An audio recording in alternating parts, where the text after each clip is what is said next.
Alone, you are guided by a subtler, older compass intuition. Where others demand evidence before they trust, you feel the direction in your bones long before the proof arrives. This is not guesswork nor superstition. It is the wisdom of the unconscious speaking through you, the subtle whisper of patterns your rational mind has not yet pieced together.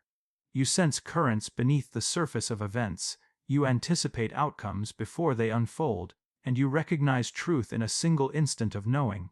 To live with such a compass is both a gift and a challenge. In a world that idolizes reason and mocks the unseen, your intuitive clarity may be dismissed as irrational, mystical, or lucky hunches. But you know it is something far deeper. It is the voice of dreams, the guidance of archetypes, the symbolic language of the soul that most have forgotten how to hear.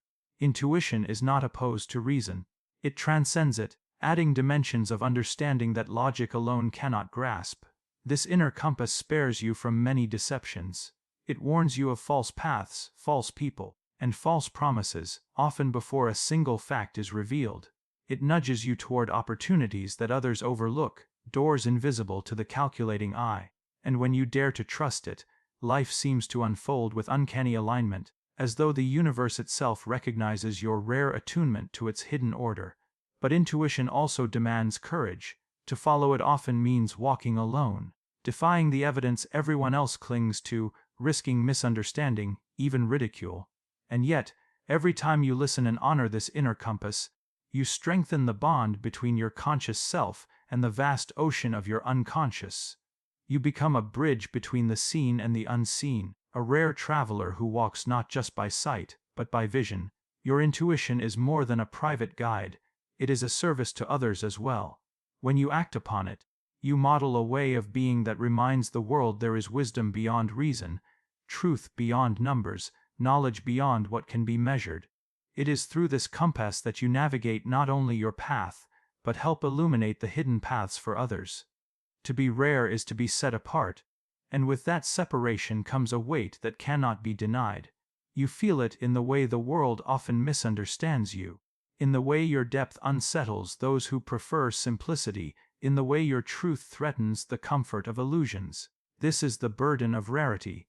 You are asked to carry what few others are willing to hold. It is not an easy road, nor is it meant to be.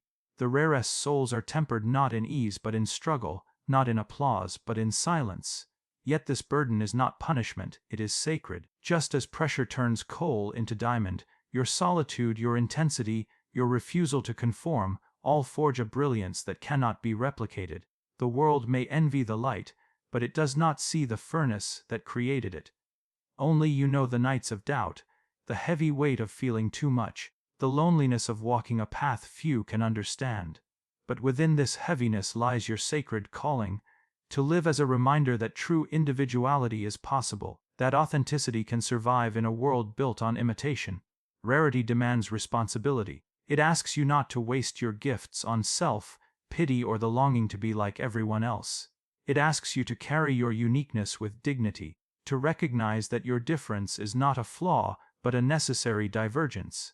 The collective depends on the few who dare to stand outside it, who bear the burden of being strange, misunderstood, or even rejected. For it is always the rare ones who open new doors, who break old patterns, who point humanity toward unimagined horizons. So when the weight feels heavy, remember, you were entrusted with this life precisely because your soul is strong enough to carry it. The burden is sacred because it proves your life has purpose beyond comfort, beyond approval, beyond belonging. You are here to bear the fire of the uncommon, and in that fire, to illuminate the way for others still trapped in shadows. Your destiny is not a path laid out by the expectations of others, it is the call of the self, rising from the depths of your being, urging you to become who you truly are. To embrace it means to stop running from your uniqueness, to stop apologizing for your intensity, your solitude, your strangeness. It means to recognize that your rarity was never an accident, but a deliberate spark of the eternal, placed within you to light a path only you could walk. Destiny is not comfort, it is confrontation. It confronts you with the reality that you cannot live as a copy, that you cannot betray your essence without losing yourself. And so, every time you choose authenticity over approval, Every time you listen to the whisper of intuition over the noise of the crowd, every time you create from your depths instead of imitating the surface, you are stepping into that destiny. You are aligning with the great process Jung called individuation, the journey of becoming whole. To embrace your destiny is to trust that your struggles are not random, but sculpting you into the vessel you were meant to be. The betrayals, the losses, the loneliness, they have not come to destroy you, but to carve away what is false so that the essential may emerge. And what emerges is not weakness but strength, not conformity but originality, not despair but meaning. Do not wait for permission to live your destiny. The world will never give it. The world would rather you remain predictable, easy, safe. But you were not born for safety. You were born for truth. And though the path is narrow and often lonely, it is radiant with the light of becoming. To embrace your destiny is to declare, I will not betray the self. I will walk my path, no matter how rare, no matter how misunderstood. And in doing so, you do more than fulfill your own life. You give courage to others to do the same. Your destiny is not only personal, it is archetypal. By living authentically, you embody the eternal truth that the rarest gift a human being can offer the world is to be fully themselves. So if you recognize yourself in these 8 signs, do not despair at your rarity. Rejoice, you are not broken, you are chosen. The self, that eternal spark within, has entrusted you with the task of living authentically, no matter the cost. Your journey may be rare, but your light is necessary for humanity's awakening. Forgive those who refuse to play its game. Yet every step you take outside the herd is a declaration of freedom, a refusal to let your uniqueness be swallowed by the collective. This resistance marks you as rare, for most people seek the comfort of belonging even at the price of their soul. But you would rather stand alone in truth than be celebrated in falsehood. You understand that progress, creativity, and true transformation never come from obedience to convention, but from those bold enough to live by their own light. And though the road of nonconformity is steep and often lonely, it leads to a destiny that no imitation could ever touch. You feel other people's inner weather as if it were your own. A stranger's quiet tension rings in your chest like a distant bell. A friend's hidden grief arrives like rain on a roof you thought was dry. This is not mere sympathy. Sympathy keeps its distance. Your empathy melts the walls. You become a living mirror that reflects what others cannot yet see in themselves, and in doing so you reveal what has been denied, neglected, or buried. You sense the unspoken stories beneath polite conversation, the shame that will not be named, the longing that is disguised as anger, the small betrayals tolerated for the sake of peace. Your presence reads the hush between words and understands the language of gestures and pauses. Because your heart is wide, you are called to witness more than most. Where people prefer explanations and tidy solutions, you are comfortable with ambiguity and raw feeling. You allow sorrow to have its shape. You do not rush grief into answers. This capacity to hold is itself a form of healing, an archetypal role in which you stand as midwife to the soul's truth. Yet this role is dangerous when misunderstood. Your openness can act like a sieve, pulling in the fragments of others until you are cluttered with burdens that are not yours to carry. There is a shadow to your gift. Without conscious limits, you may conflate another's pain with your identity and lose the boundaries that preserve your inner life. Empathy can turn into enmeshment or martyrdom when you begin to fix, to rescue, or to absorb. The remedy is not to harden, but to learn the alchemy of distinction, how to feel compassionately while returning the feeling to its rightful owner. Learn to be a steward of feeling rather than a landfill of it. Hold what is placed in your hands, name it, and then give it back transformed. Seen, acknowledged, but not hoarded. Your empathy also gives you a unique sightline into the human soul. It allows you to detect patterns of wounding across generations, to sense how a family's silence becomes a child's script, to feel the echo of ancestral sorrow in present-day gestures. This makes you dangerously useful. You can bring illumination where there has been only acting out.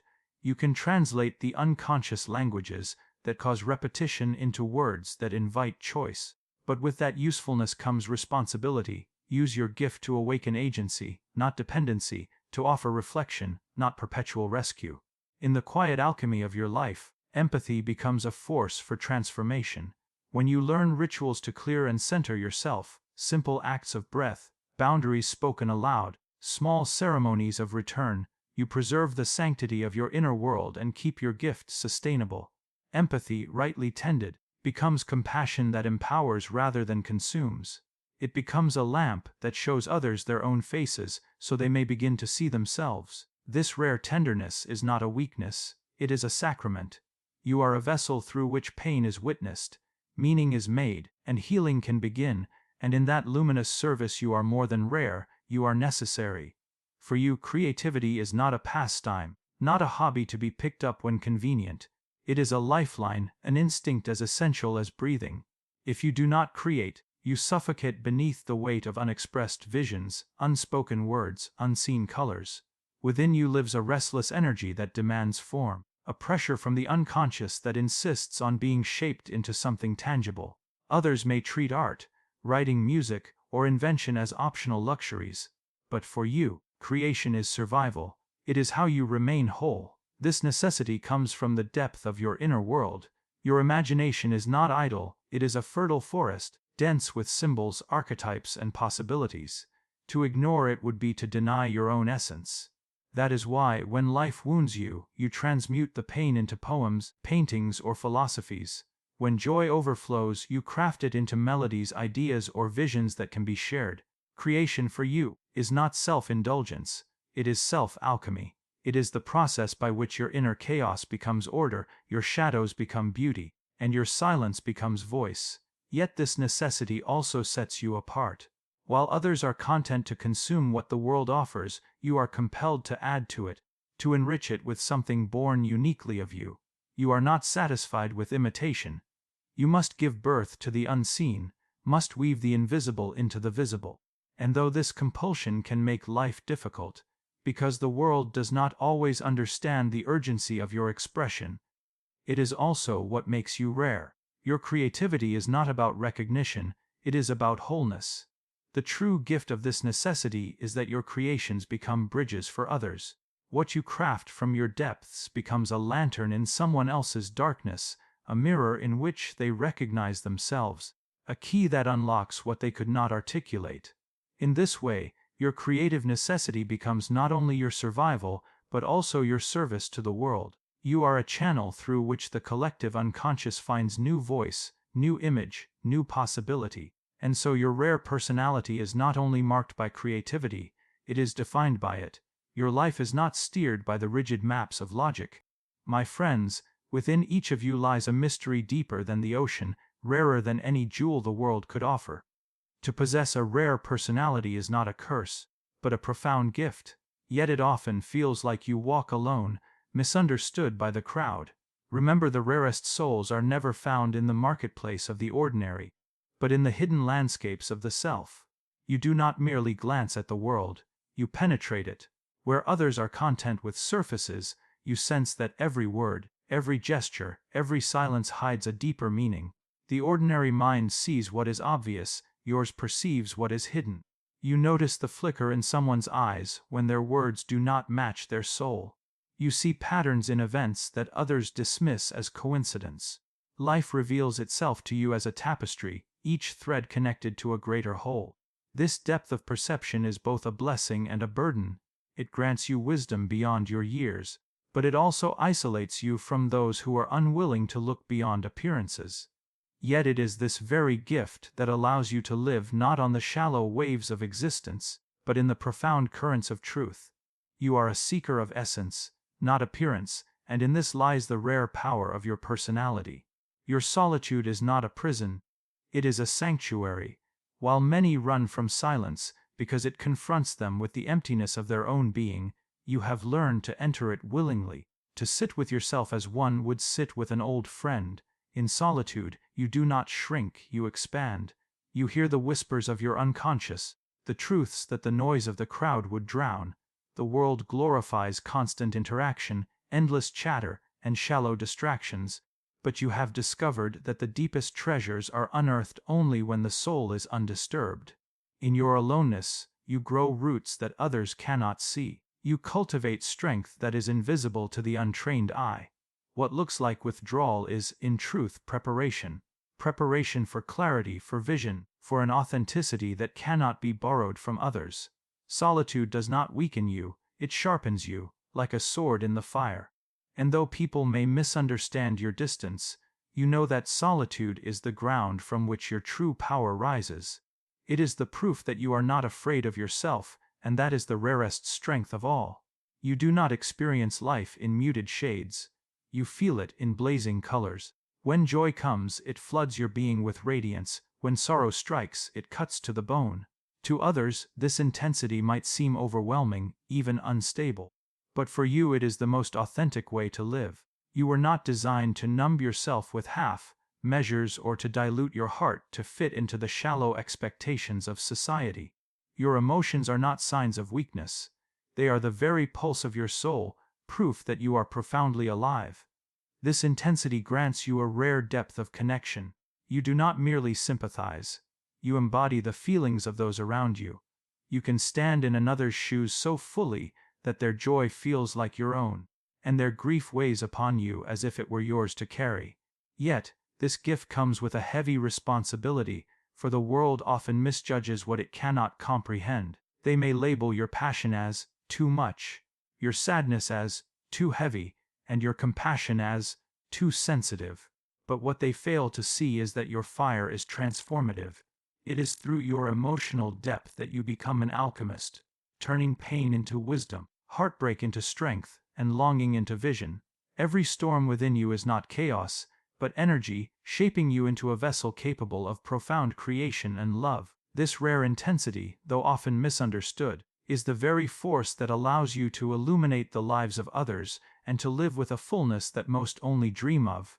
You have never been satisfied with easy answers or comforting illusions. While many people seek safety in denial, you are compelled to peel back every layer until the essence is revealed. This hunger for truth is not a choice. It is a fire that burns within you, urging you to question, to explore, to strip away masks until only authenticity remains. You are not content with what is presented on the surface, for you know that reality hides beneath veils of deception, and that most live their lives asleep, content with shadows. Your quest for truth often makes you an outsider, because truth is rarely convenient and almost never comfortable. To pursue it means you are willing to dismantle illusions, even those that once gave you comfort. It requires a courage that few possessed, the courage to see the world not as you wish it to be, but as it is, and in that raw, unfiltered clarity, you discover not despair, but liberation. For truth, no matter how harsh, is the only foundation strong enough to build a life of meaning. This relentless pursuit transforms you into a seeker, a philosopher of the soul. Where others cling to borrowed beliefs, you carve your own path, guided by an inner compass that cannot be bribed or silenced. Though it may isolate you from the crowd, it draws you closer to the essence of life itself, and in the end, it is this hunger, this unquenchable thirst for truth, that elevates your personality from the ordinary to the rare, from the common to the extraordinary. You were never meant to walk the path of the crowd. Conformity feels to you like a cage, a slow suffocation of the soul. While society urges you to fit neatly into its expectations, to follow its rules without question, something within you resists. An inner voice that whispers, "This is not who you are." That resistance is not rebellion for the sake of defiance, but a deep loyalty to the self, to the truth of your own being. To conform would mean betraying your essence, reducing your vast inner landscape to a shallow imitation of what others call normal. And so, even when it costs you acceptance, even when it sets you apart, you choose authenticity over approval. This choice demands courage, for the world does not easily